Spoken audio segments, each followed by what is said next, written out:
السلام عليكم ورحمة الله وبركاته. ازيكم يا حبايبي؟ عاملين ايه؟ يا رب تكونوا بخير. النهارده بقى هعمل لكم كيكة الصعيد او العيش ابو سكر او الموز الصعيدي. دي بتبقى حاجة كده برضو من عجينة الفايش بمكونات سهلة جدا خالص يا جماعة. فأنا حبيت أقول لكم إن كيكة الفايش دي من التراث، من التراث الصعيدي يا جماعة، وإحنا حبيت أنقلها ليكم بكل بساطة. طب إيه ندى المكونات بتاعتها؟ يلا بينا بمكونات. أول حاجة معايا من العجينة بتاعت الفايش بتاعتنا أهو بالشكل ده، شايفين الجمال زي العسل. ومعايا كمان خميرة، ومعايا بيضتين، وكوباية سكر ورشة الملح، معايا كمان كوباية لبن، ومعايا كمان نص سمن وشوية دقيق لو احتاجنا. وطبعا الصينية بتاعتي أنا دهناها كده بالسمن بالشكل ده. هجيب البولة بتاعتي وهبتدي كده أضيف الخميرة بتاعتي أهو بالشكل ده. والبيضتين يا جماعة دول زيادة، يعني احنا بنحبوه نضيف عليهم البيضة، لكن اللي مش حابب يحط البيضتين عادي، يعني مفيش اي مشكلة بالنسبة له يكمل من غير البيضة، مفيش اي مشكلة. اهو بالشكل ده كده، واضيف البيضتين، ونضيف بعد كده كوباية اللبن والنص سمن اهو بالشكل كده، وادي كده السمن اهو. حاجة كده في منتهى الروعة، وكيكة جميلة خالص. كيكة السكر يا جماعة، إنما إيه زي العسل. كيكة الفايش كده زي العسل يا جماعة. طبعا الحتة دي أنا واخداها من عجينة الفايش، يعني قلت أعملها معاكم الوصفة دي، ووريكم برضو إحنا بنعملها إزاي، ووريكم يعني العادات والتقاليد بتاعت الصعيديين عندنا. متنسوش بقى تعملوا لي لايك وسبسكرايب على القناة لو عجبتكم الوصفة بتاعتي، وكل الوصفات الحلوة اللي بنزلها لكم على القناة الصعيدية وكل حاجة. وياريت تكونوا اتفرجتوا على فيديو الفايش، هتلاقوني منزلاه قبل الفيديو ده على طول. ويلا بينا.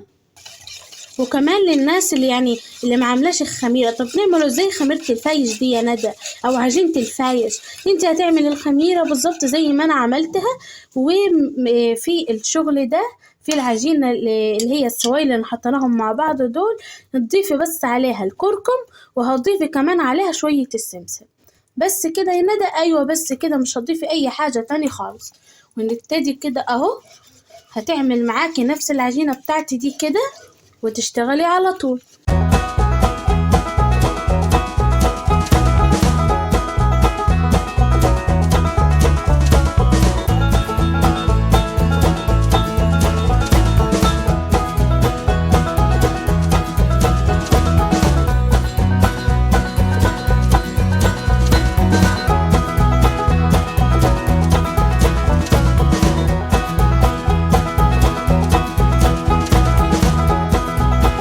وكده يا جماعة اهو بالشكل ده عملت العجينة وبقت جاهزة ومية مية. شايفين الجمال؟ العجينة كده زي كده، تحسوها كده نفس عجينة الزلابية وقوام الزلابية او الكيكة العادية عادي اهو بالشكل ده. ويلا كده ننزل بيها كده على الصينية. وطبعا التسوية بتاعتها اللي في الفرن، طبعا احنا عايزين نحط الشبكة، يعني ما تبقاش النار يعني على طول ليها، تمام؟ دي تركاية ان احنا لازم نحط الشبكة يا جماعة، ونحطوها على الشبكة يعني علشان التسوية. وكمان في تركاية ان احنا في الوش هتتحمر طيب بسرعة، ويبقى لسه من جوه يعني لسه عجين، مش هتبقى مستوية من جوه، لا احنا هنبل ايدينا مية اهو بالشكل ده، وهنمشي عليها من قدام كده العجينة من قدام علشان تاخد فترة في التسوية، فالقلب الكيكة نفسها بتاعة الفايش تستوي معانا بالشكل كده اهو. واهم حاجه، طب يا ندى كده بقت جاهزه، ما نمسكهاش ونروح ندبها، نخلي الخمر اللي فيها يتفس او ينزل لتحت، لا ليه؟ طيب علشان ما تبقاش كبسه وما ترضاش تستوي معانا في الفرن. فدي برضه تركايه لازم تاخدوا بالكم منها. ويلا كده اسيبها تخمر وتملى الصينيه كلها بتاعتنا. شايفين الجمال؟ حاجه كده اللهم صل على النبي عليها. هسيبها يلا تخمر وارجع لكم. اللهم صل على النبي. شايفين قد ايه خمرت؟ حاجة كده بمنتهى الجمال والبساطة يا جماعة، حاجة كده فوق الوصف. شايفين الجمال؟ ملت الصينية لغاية الآخر خالص أهو بالشكل ده. الله أكبر يا جماعة.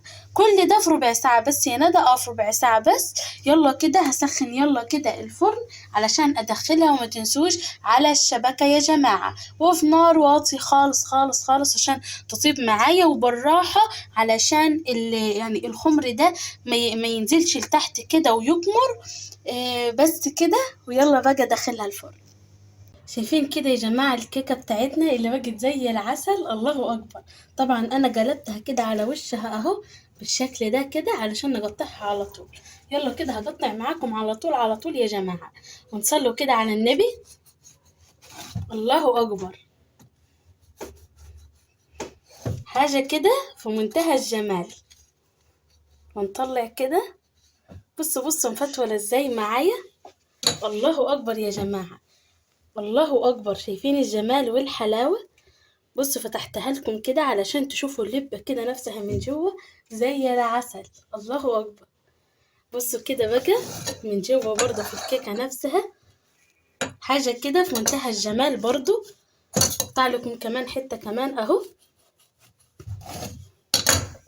انا سبتها يا جماعة تستريح بعد ما طلعتها على طول من الفرن. حاجة كده في منتهى الجمال.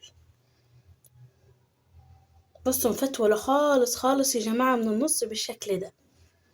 بقى لو عجبتكم بقى الفيديو بتاعي متنسوش تعملوا لي لايك وسبسكرايب على القناة. لو عجبتكم الوصفة العسل دي، السلام عليكم.